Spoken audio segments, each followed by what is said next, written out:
Engine type, 4-stroke, single overhead camshaft, 1 cylinder.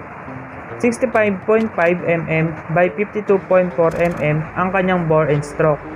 Ang displacement niya, 177cc. Ang Barako 175 po na ito, alam naman po natin na malakas at fuel efficient na po siya. Isa pa is napakadali na niyang start gamit ang kickstarter natin dahil meron na po siyang KACR. Ang ibig sabihin, Kawasaki Automatic Compression Release System. Isa pa, meron na rin po siyang fuel gauge. Pagdating naman sa kanyang exhaust system, siya po ay Euro 3 na. Kaya mas pinalinis na po ito ang emission ng Barako 2 para hindi makasama sa ating kapaligiran.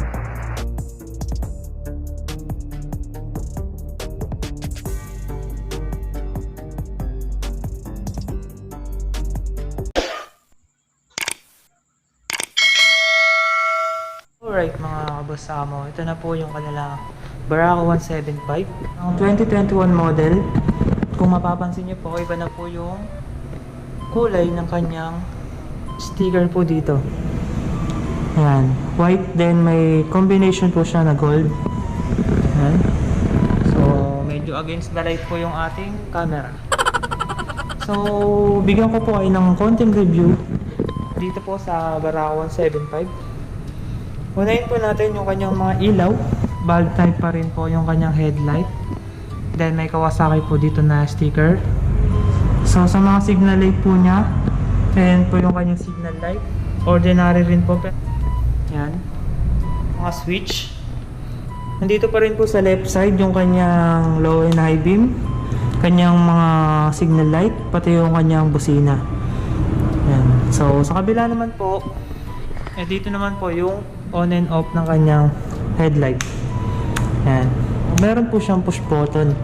So bukod sa kickstarter, yan, meron ka pang push button. Ito yung maganda sa Barako 175 kasi alam naman po natin na minsan ang hirap po padyakan ng ating motor. So panel gauge. Yan. Dito po yung kanyang fuel indicator dito. Tapos signal light, kanyang high beam at neutral. Then yung kanyang speed. Yan. O yan po, napaka-organized po ng kanyang dashboard. Madali lang po natin siya maintindihan. May Kawasaki po dito na nakalagay. Tapos yung ignition niya, ganun pa rin po. Dito po nakapwesto ang kanyang susian. Then yung kanyang tangke, ayan po. Black. Glossy black po yung design ng kanyang fuel tank. May gold po dito sa bandang headlight niya. Then meron din po dito yung electric start na yan. Ito po yung lagay ng kanyang battery. Pag dinanggal niyo po ito, yung side cover na to. Tapos dito naman po yung on and off ng kanyang gasolina.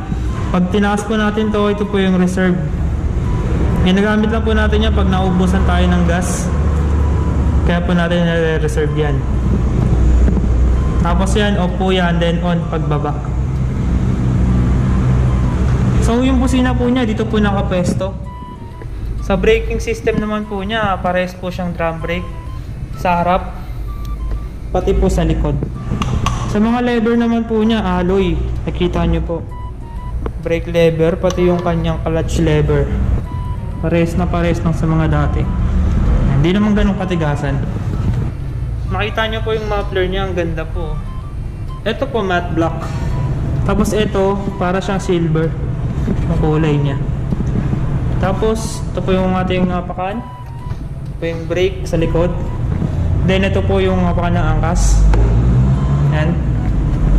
Natutupi naman po siya. Po, carburetor pa rin po siya. Tapos pag i-chock po natin siya, dito lang po. Iaangat lang po natin to. Shock na po yun. Sa mga shock naman po niya, dalawa po yung shock sa likuran. Ayan. Then sa harap, ganun pa rin po. Telescopic. Ayan. Upuan naman po. Ayan, malambot. Tapos malapad na po siya. Then meron dito, 175. Ayan. Tapos sa grab bar naman po, yun, ganun pa rin, matibay pa rin siya. Bakal. Yung mga side mirror po niya, ayan po yung design niya ulit. Pabilog po siya. Side mirror. Tapos sa mga hand grip, ayan po yung design ng hand grip niya. Ayan. Masarap naman po siya sa kamay. Tsaka yung kanya pong mas malambot ang kanyang silinyador. Ayan. So yan po yung Barako 175. Ayan, sprocket. Check natin yung sprocket niya. Ang size ng sprocket niya. So 33 lang yung size ng kanyang sprocket. Depende na, bahala na kayong magpalit. Kung mas lalakayan nyo siya, pwede naman. Tapos meron siyang chain cover. Ayan. So alright mga boss, para naman po pala sa kanyang wheelbase ng Barako 175, meron po siyang 1,250 mm. Yan. Pagdating naman po sa ground clearance, meron po siyang 140 mm. Seat height is 775 mm po siya. Kanya pong bigat is 134 kg. Yun po yung mga ibang information po ng Barako 175 nila.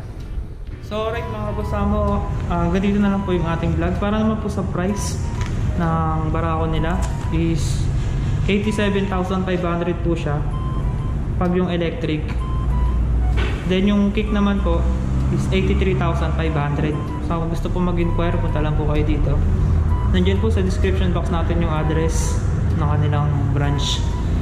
So again, maraming salamat po at big shoutout po kay Ma'am Jen na nag-assist po dito.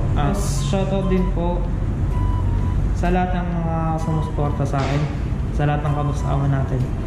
And sana huwag kayong magsawang manood at sumuporta sa ating channel. Dito na lang po yung ating vlog mga boss. At mag-iingat po kayo palagi. Peace out!